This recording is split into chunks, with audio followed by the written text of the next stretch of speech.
Aujourd'hui, dans cette vidéo, je vais casser un mythe qui existe beaucoup dans la communauté. Je veux détruire une façon de penser. Surtout une façon de penser qui est très présente dans la diaspora.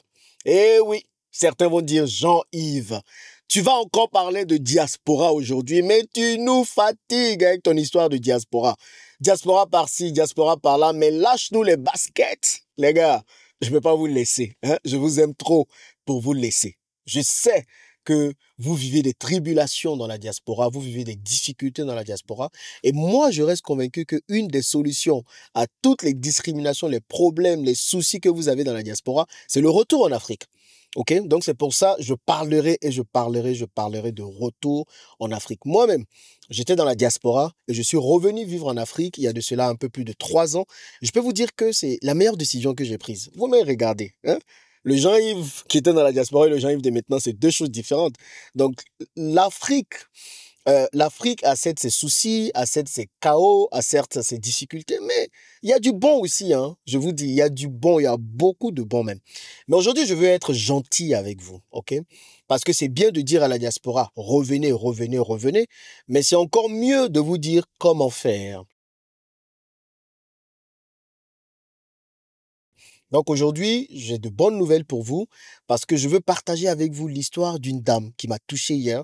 C'est une dame que j'ai rencontrée hier à un événement auquel j'ai été invité en tant que speaker pour partager mon expérience. Comment trouver le financement pour lancer son business.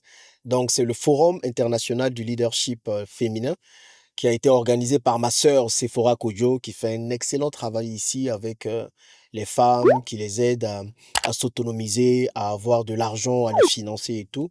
Bravo à elle. Sephora Kodjo d'ailleurs, avec qui j'ai enregistré un podcast. Donc ce podcast va sortir très bientôt sur la chaîne. Elle est très inspirante, franchement. Bravo à elle pour tout le travail excellent qu'elle fait et je vous invite vraiment à suivre le podcast. Donc, je vais vous partager l'histoire de cette dame qu'on va appeler Monique, que j'ai rencontrée à cet événement hier. Et vous allez voir que le retour au pays n'est pas forcément quelque chose de difficile. Parce qu'on est plusieurs, on se met des barrières, on se dit oui, avant de retourner en Afrique, il faut que j'ai des milliards dans mon compte bancaire d'abord, il faut que je vive avec plusieurs millions de francs CFA par mois. Moi-même aussi, j'ai dit ça, je l'avoue, ok? J'ai dit ça parce que moi, je me voyais d'une certaine façon quand j'allais revenir en Afrique. Donc, ce n'est pas obligé d'être le vôtre, ok? Donc, je vous explique l'histoire de Monique rapidement et vous allez comprendre, pour ceux qui veulent vraiment revenir en Afrique, comment vous allez budgétiser votre retour en Afrique et que c'est possible de vivre avec moins en Afrique. D'accord? Donc, si vous n'êtes pas encore abonné, les gars, n'hésitez pas à le faire. Et si vous êtes là pour la première fois, ben moi, c'est Jean-Yves Bragbo et je parle d'investissement en Afrique et de retour sur notre cher continent. Abonnez-vous, ne vous désabonnez pas. Et vous, dès qu'on dit quelque chose en même temps qu'il vous pince ou bien qu'il vous rougit les yeux, oh, vous vous désabonnez, non, pas besoin. Continuez à vous abonner, nous allons faire chemin ensemble.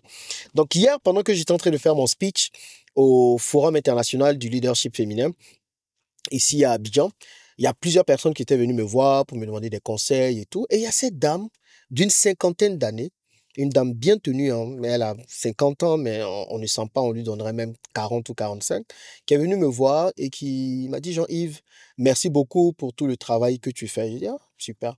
Et elle me disait que grâce à moi, elle est revenue vivre en Afrique il y a de cela 2 ans. Parce que moi, je suis rentré à 3 ans, donc je partageais tout ce que je faisais et tout, et ça l'a inspiré. Et elle a décidé de venir vivre en Afrique. Donc, elle est venue vivre en Afrique il y a 2 ans et elle ne regrette pas son choix. Elle vivait en France, ok? Et en France, ouais, j'ai oublié la ville qu'elle m'a donnée. Entre Orléans, oui, c'est Orléans qu'elle m'a dit. Donc, elle vivait à Orléans. Et à Orléans, elle est agent d'entretien. Elle était agent d'entretien. Elle a travaillé pendant 15 ans en tant qu'agent d'entretien. Donc, elle avait pu atteindre 2 500 € par mois de revenus. OK, pendant qu'elle était en France, mais en France, elle ne se sentait pas à sa place. OK, elle sentait une certaine discrimination. Elle travaillait beaucoup pour avoir les 2 500 € par mois. Elle me disait, Jean-Yves, je me lève le matin, hyper tôt. Je vais aller dans les hôtels, je vais nettoyer les hôtels, je vais aller chez les particuliers, je vais nettoyer, je vais aller ici, je vais faire. Elle dit que je passe toutes mes journées à faire ça. Quand je finis, je rentre même, je n'avais même pas le temps de voir tous mes enfants et tout. Heureusement, ses enfants sont grands maintenant. Elle a 3 enfants. Et le dernier, je crois, a 20 ans. Donc, elle dit, heureusement, mes enfants sont grands. Donc, j'ai pu les laisser pour revenir vivre en Afrique. Ses enfants ont déjà commencé à travailler et tout, hein, en France. Donc, elle me disait qu'elle faisait tout ça. Et elle ne voyait pas en fait le bout du tunnel. Elle ne se sentait pas à sa place là-bas. Elle sentait une certaine discrimination malgré tout ce qu'elle va faire. Elle se disait que voilà, on lui faisait comprendre qu'elle n'était pas à sa place et que on la reléguait un peu au second plan à cause du travail qu'elle faisait et tout. Bref, j'ai pas envie de rentrer dans de la victimisation, mais c'est ce qu'elle m'expliquait. Et, et donc, à un moment donné, elle a senti que c'était le temps de partir. Elle avait une petite économie. Donc, elle a décidé de prendre cette économie pour rentrer en Afrique. Et quand elle est rentrée, elle est venue ici, elle a créé sa structure de ménage. Ok, elle n'a pas cherché loin. Elle a dit, je crée ma structure de ménage. C'est cette structure-là qui va me permettre de vivre. Donc, elle a créé sa structure de ménage où elle démarche des hôtels, elle démarche des particuliers pour faire le ménage chez eux. Elle fait des placements aussi de femmes de ménage. Donc, elle était venue me voir pour me dire que, ah, elle veut faire le ménage à l'hôtel. OK, donc pour avoir le contrat et tout. Quand elle a appris que j'étais à l'événement d'hier au forum, donc elle a tout fait pour venir pour me rencontrer. Donc super. Je pense que je vais travailler avec elle sur l'hôtel. Je vais lui confier le marché du ménage et puis on va voir comment ça se passe. Mais ce n'est pas ça qui m'a le plus touché. Donc, pendant qu'on parlait de tout ça, je lui ai demandé, et c'est là que ça devient intéressant la vidéo, je lui ai demandé, bon, comment tu fais pour vivre, hein, ok, donne-moi un retour, tu vis avec combien par mois, comment se passe ton retour et tout. Elle dit en fait, quand elle est revenue, malgré le fait qu'elle gagnait 2500 euros par mois en France, elle est revenue ici, elle a vraiment baissé son niveau de vie. Elle me dit, Jean-Yves, si je te dis, tu vas pas croire. Je dis, comment ça? Elle dit, je suis revenu en Afrique et ici, je vis avec 300 000 francs CFA par mois. J'ai dit, maman, 300 000 francs CFA par mois. Elle dit, oui, je vis avec 300 000 francs CFA par mois. Et j'étais tellement surpris que je lui ai dit, non, il faut me donner tous les détails. Non, tu payes ton loyer combien, tu payes, tu dépenses combien pour manger. Tout. Elle dit, je n'avais même pas construit en Afrique. Parce que j'avais envoyé de l'argent pour que les gens construisent ma maison, ils ont bouffé, ils ont mangé. Donc, à un moment donné, je suis rentré. Je loue un appartement, c'est elle qui parle, hein. Elle loue un appartement à Yopougon, ok, puisqu'elle est seule. Elle a divorcé de son mari, ses enfants sont déjà grands en Europe, donc elle dit, j'ai un appartement de 2 chambres-salon à Yopougon. Elle paye 100 000 francs CFA par mois, 150 euros pour cet appartement-là. Ensuite, elle paye 50 000 par mois pour les factures. Elle a les factures d'Internet, les factures d'eau et d'électricité. Et puis, le reste des 300 000, les 150 000 restants, c'est dedans qu'elle fait son transport, c'est dedans qu'elle mange. Donc, elle n'est pas du tout dépensière, ok? Même si son entreprise de ménage génère un peu plus, elle a appris à vivre avec 300 000 francs CFA. Bon, quand elle m'a dit ça, moi, ça m'a fait un choc, hein. 300 000 francs CFA, ça fait 500 euros. Elle vit avec 500 euros ici, alors que dans la diaspora, elle gagnait 2500 euros. Ok.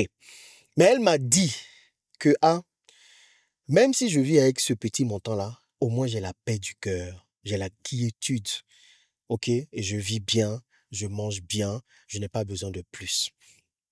Donc pourquoi je vous partage ça aujourd'hui, les gars? Parce que je sais, moi aussi je l'ai dit. Je sais que plusieurs d'entre vous, vous pensez qu'il faut forcément avoir des millions et des millions de francs CFA pour vivre en Afrique par mois. Ce n'est pas obligatoire. Moi, j'avais un certain idéal de vie. Moi, je me suis dit, quand je reviens en Afrique, voilà ce que je veux, voilà ce que je veux. Et j'ai travaillé pour ça, j'ai investi pour ça. Donc, je ne vis pas au-dessus de mes moyens. Je vis vraiment en dessous, largement en dessous de mes moyens.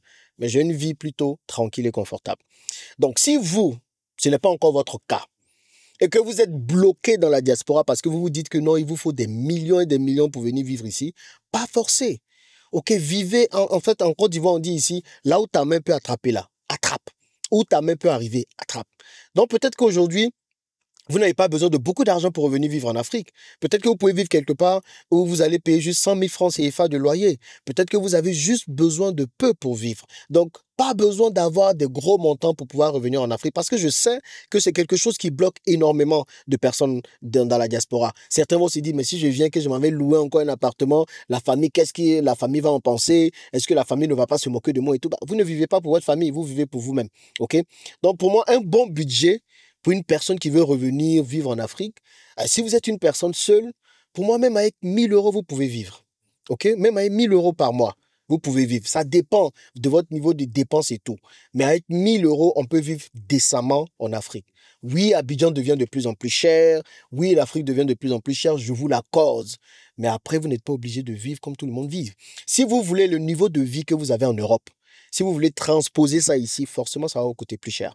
Mais quand vous revenez, si vos moyens vous permettent de vivre de façon modeste, acceptez-le et vivez de façon modeste. Moi, je le dis toujours, je préfère ma quiétude d'esprit et vivre modestement que d'être quelque part où on pense que j'ai beaucoup d'argent et je ne suis pas accepté, je ne vis pas bien. Voilà maman Monique qui est là, qui vit très bien, ok? Elle a sa quiétude d'esprit, elle fait son business, elle avance. Elle vit avec 500 euros par mois. Vous aussi, peut-être qu'avec 500 euros par mois, vous pouvez vous en sortir. Donc, je vais casser vraiment le mythe selon lequel il faut énormément d'argent pour vivre en Afrique. Maintenant, bien sûr, selon le niveau de vie que vous voulez, il faut être prêt à mettre l'argent sur la table.